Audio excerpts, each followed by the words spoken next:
of the Eat What You Grow series. I'm Christine Zellers, and I'm the Family and Community Health Sciences educator, assistant professor for Rutgers Cooperative Extension of Cape May County. And with me tonight is Jen Sawyer, and Jen will introduce herself. She's with the Agriculture and Natural Resources, and she's the program associate. So she'll be speaking in just a minute. Just some general housekeeping things to go over. Rutgers Cooperative Extension is part of the Rutgers, New Jersey Agricultural Experiment Station. Rutgers is a land-grant university, so that means we have cooperative extension services throughout New Jersey, which support the community with educational information that's all scientifically research-based. Rutgers Cooperative Extension is a partnership between the Board of County Commissioners, Rutgers, the State University of New Jersey, and the USDA's National Institute of Food and Agriculture. And we have faculty in 21 of the 21 New Jersey counties right now. We're composed of 3 departments, which are Agriculture and Natural Resources, which, as I mentioned, is Jen's department. We also have 4-H and Youth Development, which many of you probably heard of. And then my department, which is Family and Community Health Sciences, or FCHS. FCHS provides outreach in New Jersey and beyond on topics of nutrition, chronic disease prevention, food safety, and overall wellness. And Agriculture and Natural Resources works with the farmers and offers information to support people at home with agriculture needs. We're going to list at the end our websites, and you're welcome to try to look us up that way and follow us and like us. And we'll also send out some follow-up information after the program tonight. Wow, oh, there it goes. Okay. In accordance with federal law and U.S. Department of Agriculture, USDA civil rights regulations and policies, this institution is prohibited from discriminating on the basis of race, color, national origin, sex, age, and disability. So I'm going to turn it over now to Jen to share her slides, and she will be, I think, she will be presenting for us this evening. And Jen, if you want to go ahead and take it away, I'm going to mute, and I'll monitor the chat. If y'all have any questions or anything like that, please feel free to add that in, and I'll try to answer questions. Anything I can't answer, Jen will answer at the end of her presentation. Thanks. Thanks, Chris. As Chris said, I'm Jen Sawyer. I'm the Ag and Natural Resources Program Associate for Commercial Agriculture at the Rutgers Cooperative Extension of Cape May County. I also run the Master Gardener Program and the Home Horticultural Helpline. So tonight I'm just going to give you some really basic and like a basic introduction on growing pumpkins in your home garden. With any luck, there we go. So we're all familiar with, fields of orange pumpkins. They have some pretty basic growing requirements. The pH of your soil should be between 6 and 6.5. It should be well drained. Pumpkins don't like to have what we call wet feet. You don't want them sitting in standing water. When it's time to water, you want to water at the base of the stem. A slow, deep watering, they need about 1 inch per week of water, whether that be through supplemental watering or rainfall. And you want to make sure during our hotter spells, especially in August and any kind of drought period, that you keep them evenly watered. And then as the fruit is developing, watering is very, you want to make sure your watering is very even, because too much water, say we get a heavy rainfall, you might get a quick development of the fruit. So we want to kind of evenly water to get even development of the fruit. Their light requirements: 8 hours a day of full sun. That is the best. They will do okay with 6 hours. So no shady spots in the garden. They probably won't do as well. So pumpkins grow on a vine, and these pumpkin vines need lots of room to grow. So if you have a very small space, you can try growing them. Some of the smaller pumpkin varieties, you can grow up trellises. If you have kind of a heavy duty trellis, I know some people who grow them over they're like a large mesh panel. They're pig panels. They're usually used, or cattle panels that you can get at a local feed store, such as a place like Tractor Supply. But it needs to be something that can hold quite a bit of weight, even for the smaller variety of pumpkins. When you're looking at varieties, you want to make sure you're choosing disease-resistant varieties and choose varieties that are best suited for your growing conditions. Are you growing direct in the ground? Are you going to grow them in containers and let them kind of vine out across your patio or up a trellis? So the pumpkin varieties that grow best in New Jersey, we have the miniature, what they consider miniature, which is a 1 to 3 pound pumpkin, the baby bear, baby Pam, and snack jack, which has edible seed. Some of those smaller pumpkins may not, they're more decorative. You're not going to get much flesh out of them for consuming. Now the pie pumpkins, they range from 2 to 6 pounds, and Fall Splendor, Pick a Pie, Small Sugar is a very popular one, Hybrid Pams, Majestic Plus, and then the larger ones for carving, Cannonball, that usually starts at about anywhere from like 4 to 7 pounds. Iron Man, Little Iron Sides, or Orange Smoothie. And those carving pumpkins can also be used for cooking. But when you're picking your pumpkin varieties, you want to see how much space their vines need for growth. You also want to take into consideration the use that you want to use them for. Are you looking to make pies? Certain ones have more flesh in them and less seed. Are you just looking to grow some for decoration, or maybe grow a couple for because you like pumpkin seeds and don't necessarily want to process the entire pumpkin? So as you're looking at the varieties, look for those with a higher amount of disease resistance and double check the use. And there are pages and pages and pages of pumpkins now, so there's quite a lot to choose from. So when you're planting pumpkins, they do really well with direct seed, and you want to plant your seeds directly in your garden in late May, early June, when we're well past the danger of frost. You want to plant 2 to 3 seeds every 3 to 4 feet apart in rows that are about 8 to 12 feet apart. So as I said before, those vines need a lot of room for growth. You can add some compost or fertilizer to your soil prior to the planting, and you should see your seedlings emerge in 7 to 10 days. Now, once you see 2 or 3 of these seedlings planted that you've planted come up, when they get to a certain size, you want to snip out the 1 or 2 weaker ones and just concentrate on growing the stronger of the seedlings. You can also do them as transplants. You can start seed in early May inside and transfer into your garden in June. And most varieties, and then as you get into the larger varieties or the giant pumpkins, they take on average 100 days from planting until the fruit is ready to harvest. Some of the larger varieties can take 120 days. So that's something else you want to look at when you're looking to, if you want to harvest your pumpkins for October, if you plant them too early, they're going to be ready in September and may not last through storage season.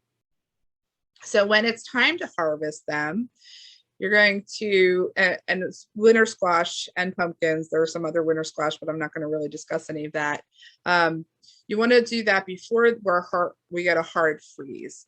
And you can cut the fruit from the vine with either a sharp knife or a pair of secateurs. And you want to leave a few inches of stem attached.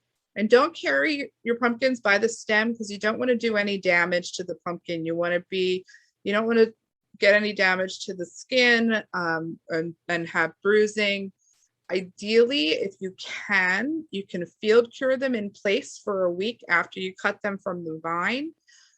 You leave them, if your field is pretty dry or if your garden's pretty dry, for a week or 2. Or if you don't have that capability, you can bring them indoors in a warm, ventilated space. And curing toughens up the skin, and that will allow for longer storage. So winter squash, if you're ready to store it, should be in a cool but not a cold place, ideally somewhere around 55 degrees with good air movement, and relative humidity between 50 and 75% is best. That could easily be, a bin in your garage, or if you have a cellar or basement that doesn't get too damp and stays relatively cool. Those are good places. And this is, I'm talking about storing them as the whole pumpkin. So there are some diseases that I didn't want to go over. You can find more information on that with these references from Rutgers. The first two are from Rutgers, Planting a Vegetable Garden, and the Varieties for Home Vegetable Gardens. And then other resources are the University of Minnesota Extension on growing pumpkins and winter squash, and University of Maryland Extension, pumpkins and giant pumpkins. If anybody has any questions, feel free to email me directly. That's my email address there, sawyer@njaes.rutgers.edu. I am just, okay, so Chris has launched the first poll of the evening. So if you could all just take a minute to answer those questions, that would be great. Thanks, Jen. I forgot to do that before I yeah, and I didn't know that. If anybody has any questions for me, I know it was kind of quick, but please feel free to put them in the chat. And if you could just go ahead and answer these quick 4 questions for Chris, that would be great. And I'm going to stop sharing and hand the presentation over to Chris. Thank you. I appreciate that. If everybody could make sure that they're muted too. There's one person I don't have control. It does give a little feedback, and we can't see you, or but we're recording, so sometimes that feedback is heard in that situation. So if you could mute, that would be awesome. And okay, I'm gonna change my view here, speaker. All right, so I'm going to share my screen now, and as Jen said, we do have the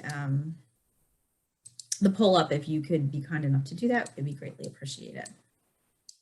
All right, so we did all this.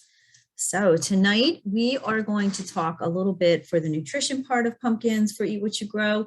We're going to discuss the health benefits of pumpkins, and we're going to discuss how to prepare them and then how to preserve them as well.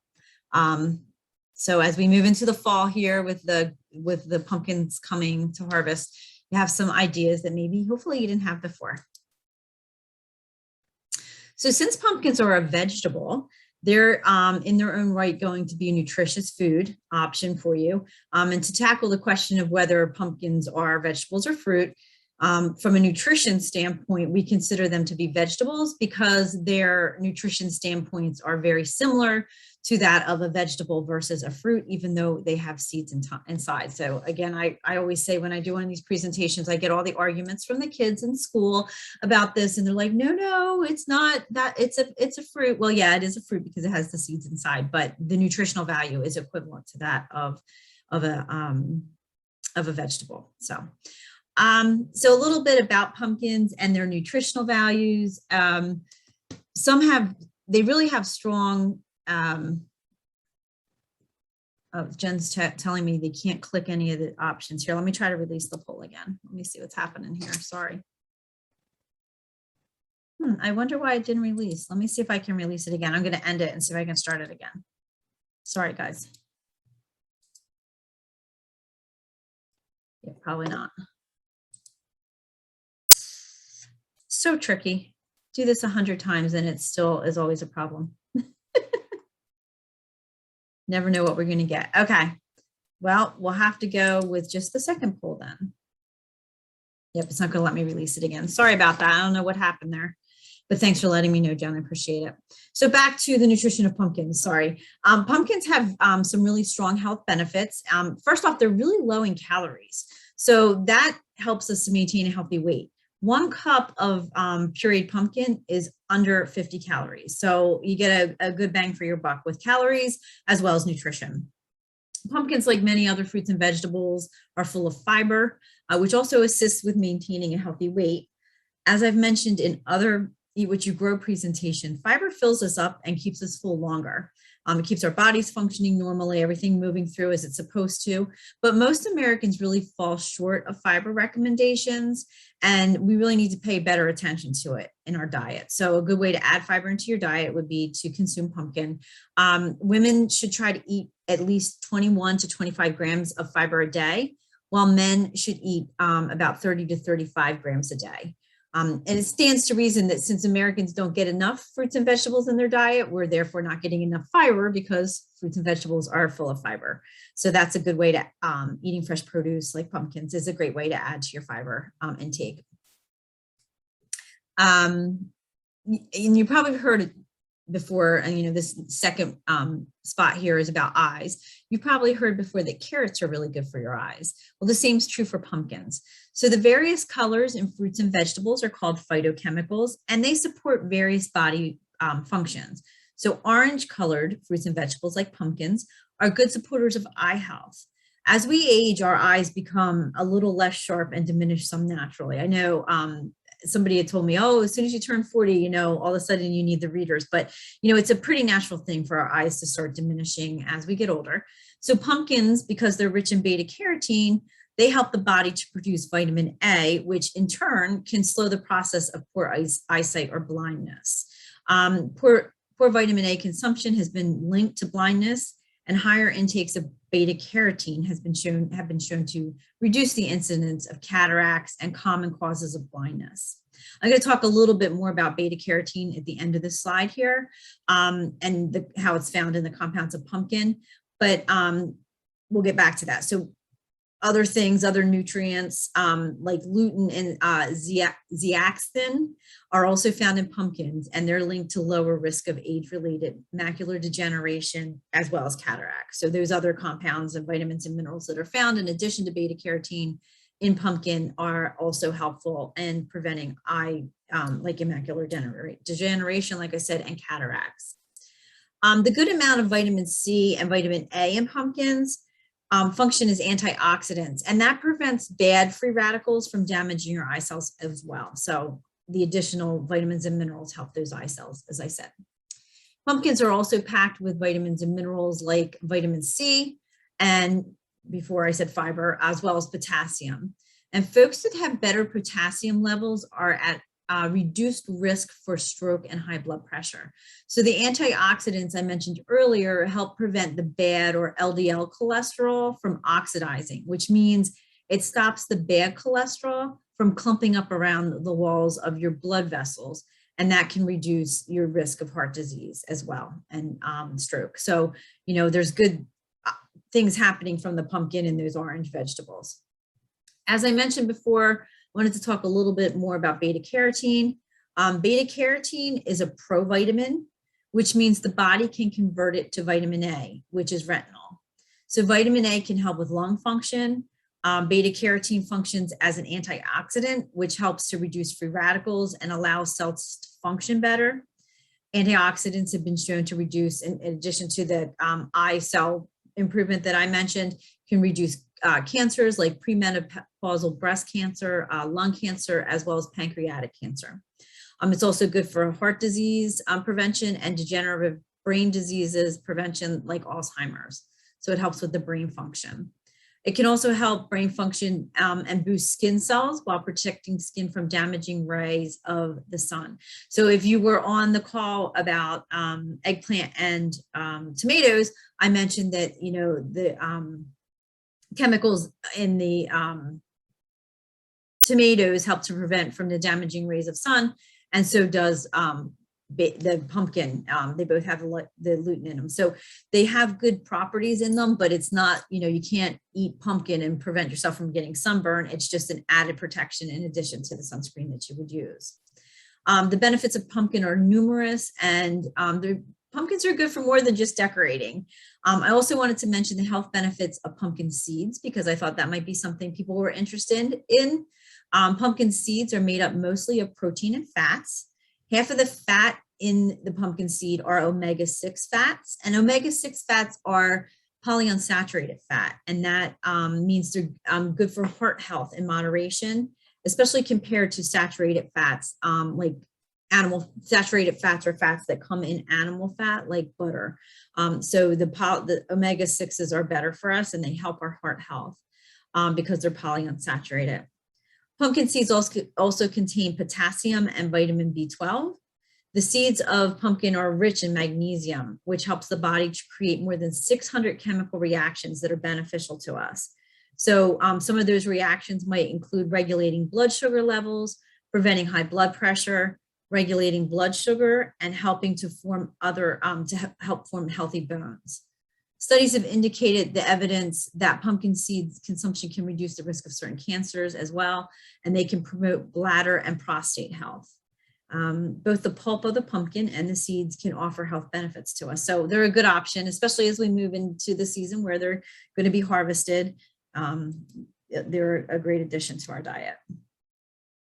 So enjoying pumpkins. I promise we're going to talk a little bit about preparing pumpkins and how to enjoy them. And when you think about enjoying pumpkins, what's the first thing that you think of that comes to mind? Like, what way do you enjoy pumpkins? And I'm going to guess that some people might say a pumpkin spice latte because they're very popular these days, or pumpkin pie, or maybe even pumpkin pancakes.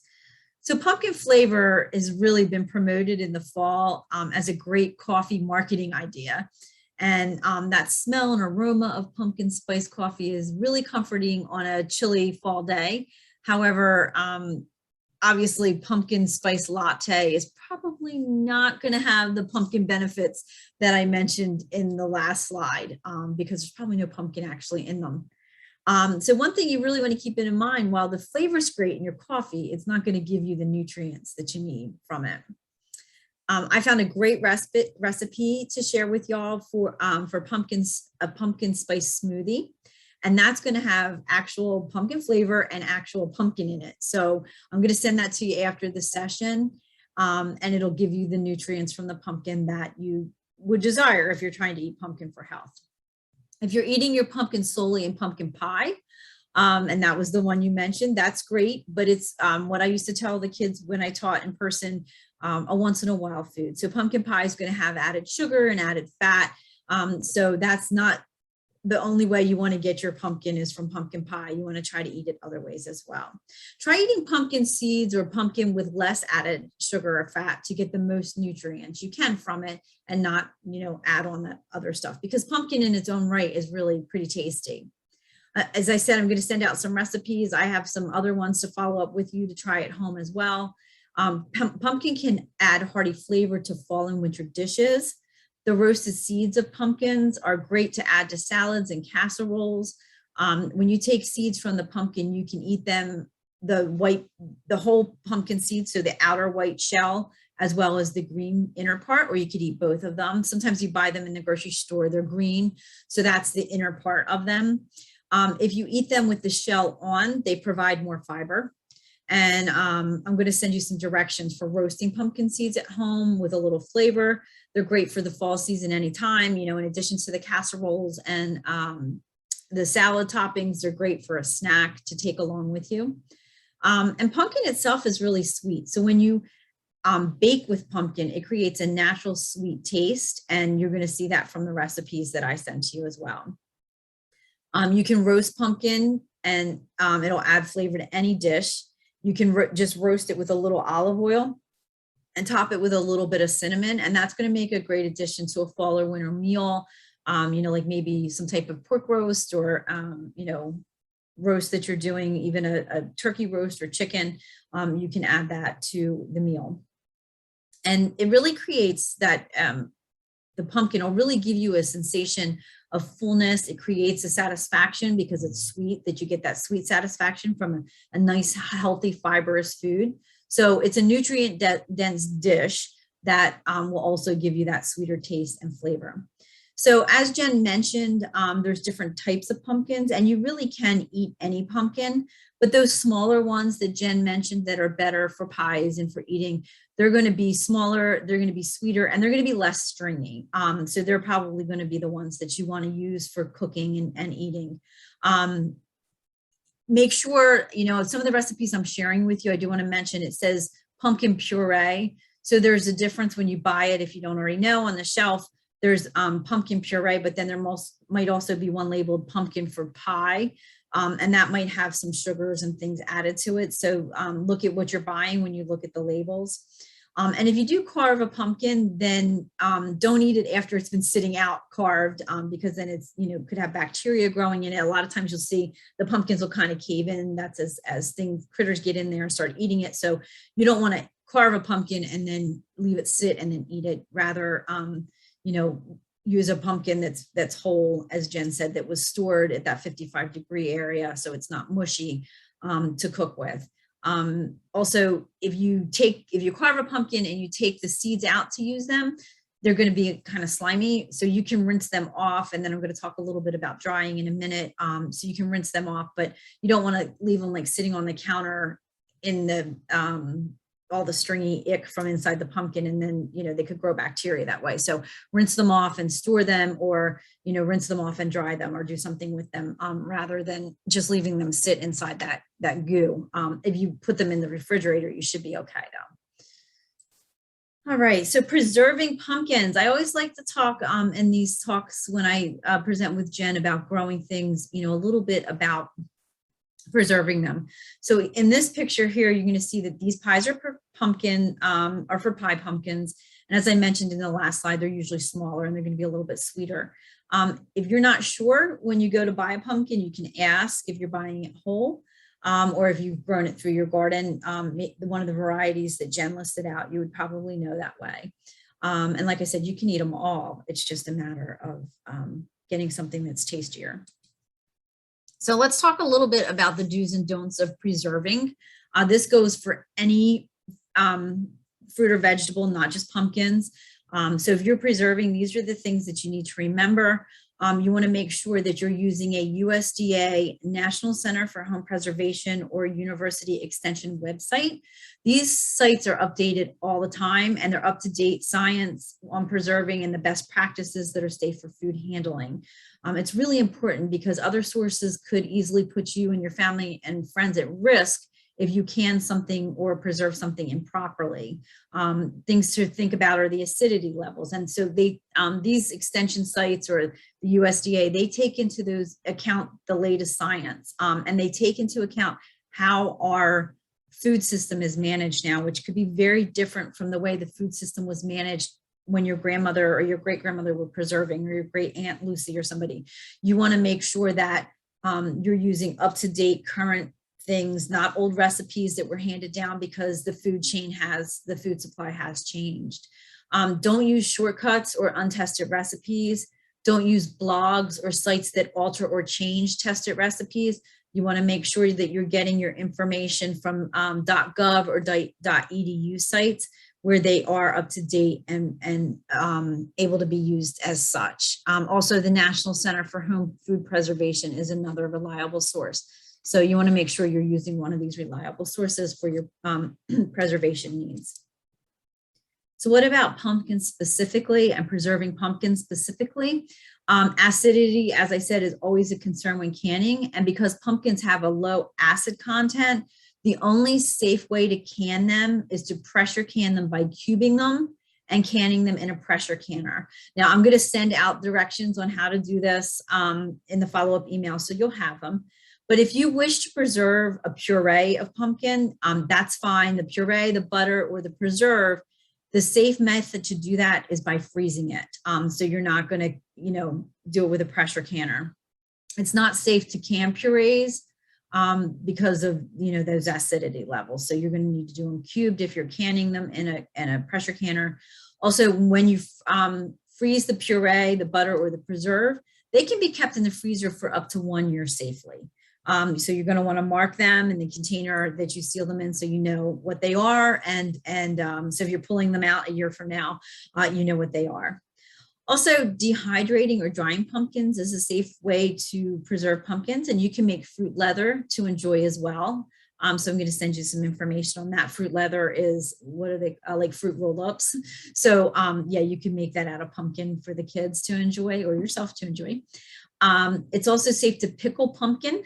But when you do this, you need to refrigerate it right away. So it's going to need to stay in the refrigerator. It can't sit out on the counter or be stored on the shelves. There's that evening call we get every night. Sorry. As I mentioned in the last slide, following correct canning instructions is really critical to keeping your food safe. I'm going to send you the directions in an email, so you'll have all that information to be able to preserve correctly and safely for you and your family. All right, so what about preserving the seeds? So since we're talking about the seeds too, I looked into that for you. So according to North Carolina Extension, seeds can be dried in a dehydrator or in the oven. Now, it does say on the fact sheet that I'm going to share with you from North Carolina that they don't recommend sun drying in North Carolina because of the high humidity there, because they don't get completely dried out. And because we're a little humid, not as humid as North Carolina, but because we're humid in New Jersey, I would say you probably want to follow the same directions as well to make sure that your seeds are completely dried and don't have any moisture in them. It's really important when you dehydrate or dry to make sure that moisture is completely removed so they don't get rotten. Once you do dry them, you want to seal them in a jar or a bag that seals. If you notice, like say you store them in a sealable jar and you notice that there's moisture on the jar, then you probably didn't get them dry enough. So you're going to want to take them out and dry them again until you get that moisture completely out. Another recommendation is that you want to make sure that whatever you're storing them in, whether it's a sealable bag or a sealable jar or container, you want to make sure that you're putting them in serving sizes. So for instance, if you're going to use them on salads or in a casserole or as a snack, use them in the, store them in the amounts that you're going to use them in. So then that way you're not opening and closing and letting that moisture in. So it's really important to keep the moisture out of the seeds. You also want to store them in a cool, dry place. The cooler, the better. Not the refrigerator, but a shelf that's cool and dry. And the cool, dry space, when you store them there, they usually last up to about 4 months. So if you're doing this in October, you'll have them for 4 months after that and still be safe to use and eat. Okay. This is just a quick tell us what you think. It's important to us at Rutgers to get your feedback and understand what you think of our presentations. So if you hold your phone up and open the camera, it should scan that barcode there with the camera, or you could go in and go to the Rutgers edu/N1PBTKN, and that will allow you to go in and do the evaluation for me, which would be very, very helpful. I'd very much appreciate that. I'm also going to send that out with a follow-up email. So if you could take the evaluation, that would be great. I'd really appreciate it. Okay, so I'm going to get out of that poll. Let's see if it'll let me. It's not even going to let me share the polls. Oh, I could have relaunched it.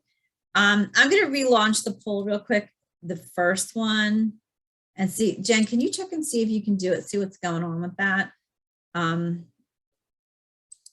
for me.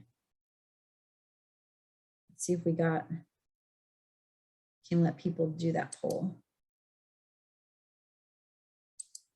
And then as I promised, go ahead, sorry. It's not letting me click on any. I wonder what's up with that. Choices.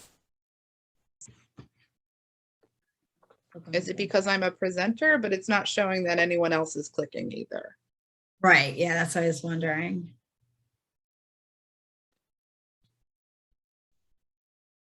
Okay, I'm not getting that feedback. So up on the screen for those of you with us, there's the contact information for myself. And if you are interested in, you have any questions or anything, please feel free to reach out to me. I never hesitate to answer. All right, so I ended that poll. Let me see if I can do the last poll, because there's not, now it won't even let me go to the next poll, which is, oh, wait, here we go. All right, let's try the last poll, see if we can do that one. So if you could try to answer this one, that would be great. I'd appreciate it. Yeah, I still can't click on anything. Oh, can't do it. Okay, yeah, I don't see anybody else answering though, so I don't know if it's a glitch or something we got going on here. I'll have to check into it. So does anybody have any questions for Jen and myself? You're welcome to put those in the chat if you like.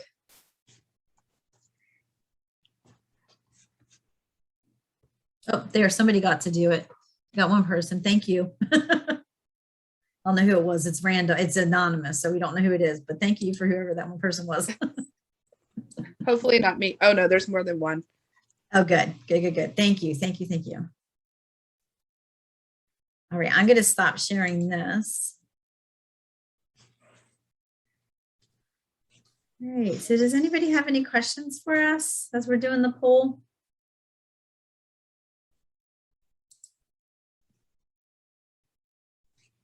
All right, well, I don't see any questions. So if you just want to take a minute to finish taking the poll, if you can, that would be great. And this is our last one for the season, the Eat What You Grow for the season. So we hope that you have enjoyed your harvest and, you know, you're preserving and enjoying doing that. And like I said, we'll follow up with some email, with an email to let you know. It might be a little delayed. I'm a little behind on my emails because we've had somebody retire from our department. So it's been a little extra getting stuff out, but we'll get them there, I promise. So. All right. Well, if I'm going to let the poll, I'll give you another minute to do the poll. We'll log off.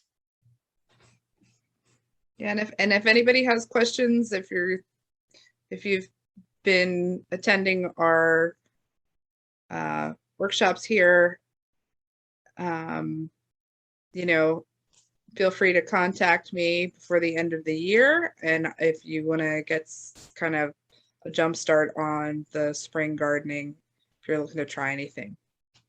Let's see. Oh, somebody asked where to buy edible pumpkins in North Jersey. Go ahead, Jen. In North Jersey, there are actually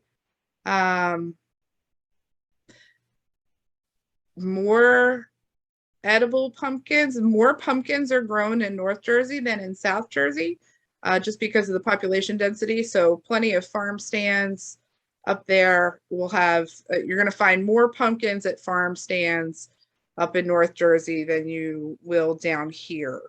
A lot of growers down here end up growing for wholesale and not so much for retail, just because our population isn't as dense. Thank you, Lynn. I see you had to scroll down and answer all the questions. Okay. Yeah, I appreciate your feedback on that. That helps us because we were just talking about going in person again and being versus virtual.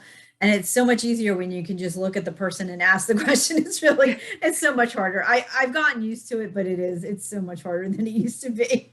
Yeah. So maybe someday soon we can meet you all in person. All right, great. Is there any other questions? All right, well, thank you all for joining us tonight. We hope you enjoyed the presentation, and we hope you'll keep growing and eating healthy. Have a great evening. Take care.